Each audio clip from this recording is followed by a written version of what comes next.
क्या सो ये what's happening guys, my name is Aniket और आज हम करने जा रहे हैं फिजिक्स वाला के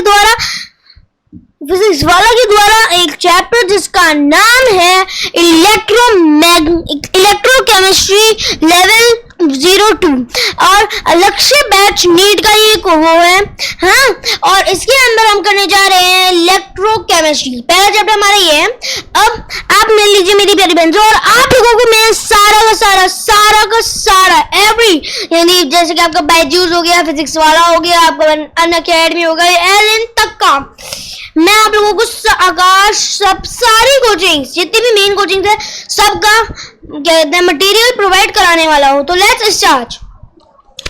और उस कंटेंट को हम प्रोवाइड करेंगे दोस्तों, पर उसके साथ एक चीज और, मैं यानी संचिका गुप्ता आप लोगों को सारा ही कंटेंट एक्सप्लेन भी करने वाले हूँ। और ये वीडियो हमारी बैंडी कैम द्वारा प्रमोटेड भी की जाती है। चलिए दोस्तों स्टार्ट करते हैं। मैं आपको बैंडी कैम के कुछ फीचर्स बता देती हूँ। यहाँ से पॉज, टेक्स्ट, एरो, की, कर्सर, आप सारा कुछ कर सकते हैं। मैंने फुल स्क्रीन का कर रखा है, ठीक है। हम 10 मिनट्स की वीडियो बनाएंगे, 10 मिनट्स के बाद एक पॉज लेंगे, फिर उसके बाद फिर 10 मिनट्स का, क्योंकि यार 10 मिनट्स में ना मतलब आराम से हम समझ जाते हैं कि हमें क्या करना है, नच करना है। तो चलिए आगे बढ़ते हैं। और आप भी मैं इसको शॉर्ट बैक कर देता हूँ। यहाँ पे आपके पास एक शॉर्ट बैक का भी ऑप्शन होता है। तो लेट्स स्टार्ट।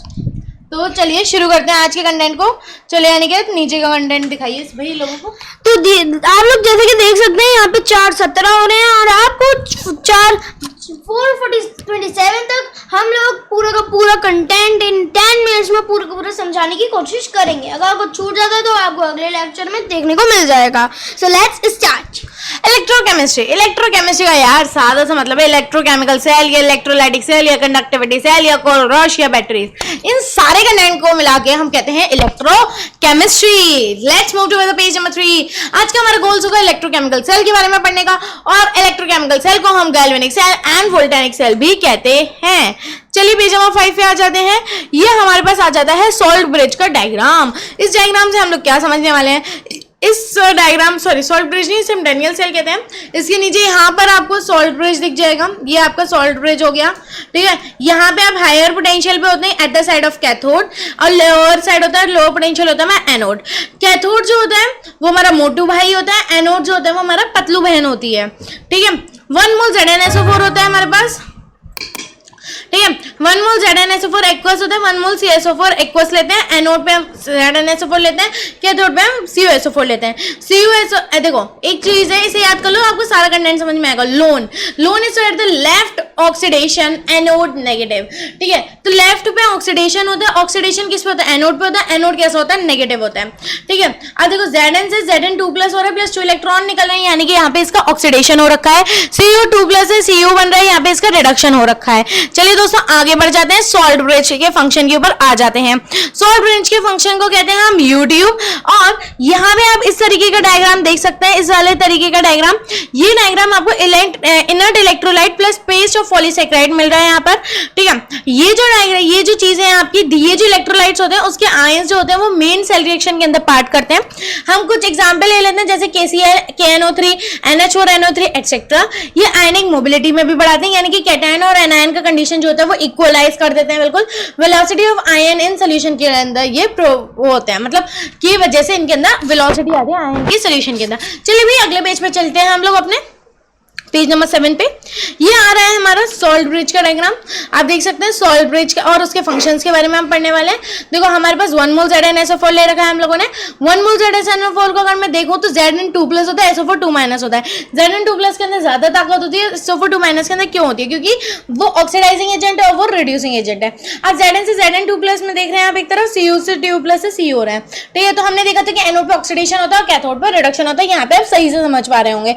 अब देखिए यहाँ नीचे वाले कंडीशन में at the side of cathode जो CSO4 है वो छोटा होता है, Cu2+ और SO4 ज्यादा होता है, क्योंकि देखिए एनोड पे पॉजिटिविटी ज्यादा होती है, कैथोड पे नेगेटिविटी ज्यादा होती है। यानी कि एनोड नेगेटिव होता है पर उसके पास पॉजिटिव चिपकना चाहता है, और कैथोड नेगेटिव होता है और उसके पास पॉजिटिव चिपकना चाहते हैं। अब इसका मेन फंक्शन के बारे में जरा ध्यान देते हैं। To complete the inner circuit without mixing of 2 solution. Salt bridge का मेन काम होता है कि 2 सॉल्यूशन को हम मिला दें, किसी के बिना मिलाव के, किसी के विदाउट विदाउट मिक्सिंग, दो सोल्यूशन में कोई मिक्स ना करना पड़े, to maintain the electrical neutrality, ये न्यूट्रलिटी को भी मेंटेन करने, to reduce the liquid potential, liquid potential को भी रिड्यूस करते हैं। चलिए दोस्तों आगे बढ़ जाते हैं हम अपने पेज नंबर 8 की तरफ।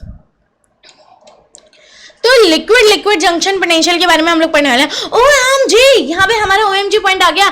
KCl is not used in the salt bridge, KCl को आप कभी सॉल्ट ब्रिज में यूज नहीं कर सकते। आपसे एक क्वेश्चन बहुत बार पूछा जाता है कि हमने KCl डाला है, हमने KCl के साथ ये किया है, KCl के साथ, भाई कुछ नहीं, नेग्लेक्ट कर दो, क्वेश्चन का आंसर जीरो आने वाला है। क्या आने वाला है? जीरो। अब तीन चीजें जो हम बहुत अच्छी तरीके से यूज कर सकते हैं। आज प्यार हो गया, इसकी शॉर्ट ट्रिक है, आज प्यार हो गया तो AG is for the silver, PB for the lead and HG for the mercury. तो आज प्यार हो गया से आप याद कर सकते हैं लिक्विड जंक्शन पोटेंशियल किसके द्वारा मेंटेन किया जाता है? आज प्यार हो गया। ठीक है, तो चलिए आगे बढ़ जाते हैं। Zn2+ से SO4 ज्यादा होता है, CO2+ से SO4 कम होता है, क्योंकि हमने देखा था कि पॉजिटिव नेगेटिव के पास जाते हैं। किधर नेगेटिव? एनोड पे नेगेटिव। कैसे याद किया था? लोन से। चलिए भैया आगे बढ़ जाइए, पेज नंबर 9 पे चलते हैं हम लोग। चलिए अब एनोड और कैथोड की हमने क्या करा है, यहाँ पे एनोड और कैथोड को हाफ हाफ रिएक्शन में लिख दिया है। हमने क्या किया था, स्टार्टिंग से ZnSO4 ले रखा था और कैथोड पे COSO4 ले रखा था। यहाँ पे देखिए Zn2+ प्लस 2 इलेक्ट्रॉन में टूट रहा है, कैथोड पे CO2+ 2 इलेक्ट्रॉन प्लस CO में टूट रहा है। भाई जी आप ध्यान से देखिए आगे, यहाँ सेल रिएक्शन जो रखे है उसे हमने यहाँ पे ऊपर के पार्ट्स में दो पार्ट्स में तोड़ रखा है, ठीक है। और Zn यहाँ पे देखिए सॉलिड ले रखा है हमने, फिर एक्वस ले रखा है, फिर हमने एक्वस ले रखा है, फिर ये सॉलिड ले रखा है। ZnCSO4 plus ZnSO4 plus CO हमारी पूरी रिएक्शन हो जाती है। चलिए भैया आगे बढ़िए। सेल रिप्रेजेंटेशन के बारे में हम बात कर रहे हैं। सेल रिप्रेजेंटेशन कैसे करते हैं? हम एनोड का एक तरफ लिख देते हैं, फिर कैथोड का एक तरफ लिख देते हैं, बीच में डबल बार्स लगा देते हैं, और एनोड से एनोड में क्या चेंज आ रहा है उसे हम एक सिंगल बार से मेंशन कर देते हैं। जैसे कि Zn2+ फिर डबल बार, फिर Cu2+ से CO। डबल बार को क्या दिखाता है? सॉल्ट ब्रिज दिखाता है, और सिंगल बार क्या दिखाता है? सेपरेशन दिखाता है। तो भैया चलिए सेल रिएक्शन के बारे में पढ़ते हैं हम लोग। सेल रिएक्शन देखिए, अगर हमने वो जो सिंगल बार लगाया है उसके लेफ्ट हैंड साइड लेफ्ट होता है, राइट हैंड साइड राइट होता है।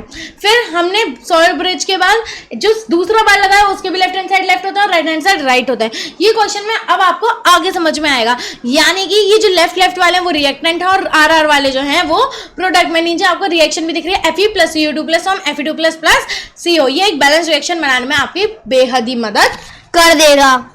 चलिए आगे बढ़ जाते हैं सेल पोटेंशियल डिफरेंस की तरफ। सेल पोटेंशियल डिफरेंस को हम EMF से डिनोट करते हैं। यहाँ पे E डिग्री सेल होता है, यहाँ पे हम स्टैंडर्ड EMF का इस्तेमाल करते हैं। पोटेंशियल डिफरेंस जो होता है वो हायर पोटेंशियल से हमें लोअर पोटेंशियल तक लेके जाता है। अब E डिग्री सेल की बात करिए तो भाई E डिग्री कैसे और -E degree anode.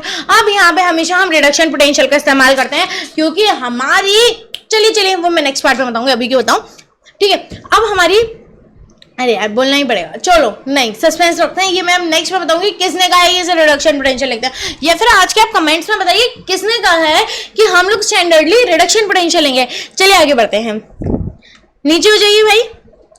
Standard state 1 molar 225 degree Celsius 1 atm pressure, ये स्टैंडर्ड स्टेट का होता है। हम डेनियल सेल की बात करें तो 1.1 वोल्ट हम लेते हैं, E degree cells -E degree anode. आप देखिए किसने कहा है, जल्दी लिखिए कमेंट में, मुझे पता है 99% लोगों को पता हुआ और वही लोग होशियार लोग हैं। चलिए आगे बढ़ते हैं।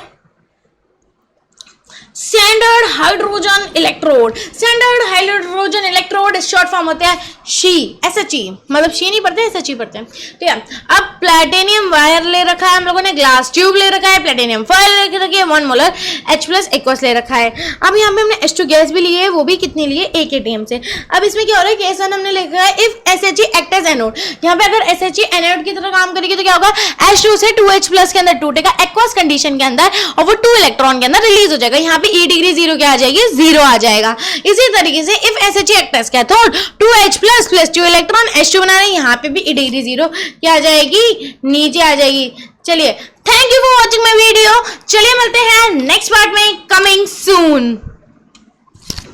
और ये वीडियो में देखिए बहुत आसानी से अगर हमें वीडियो क्लोज करनी है तो 9 मिनट 36 सेकंड्स की 37 सेकंड्स आपको बेहद ही अच्छी तरीके से मेंशन करते हैं और यहाँ से हम रिकॉर्ड स्टॉप कर सकते हैं। चलिए मेरे भाई से मिलते हैं। दोस्तों अगर आप लोगों को इसी तरीके की और वीडियो चाहिए तो प्लीज सब्सक्राइब कीजिएगा हमारे चैनल को। हम लोगों को प्रमोशन मिलता है बैंडीग्राम की तरफ से। तो लेट्स बाय बाय।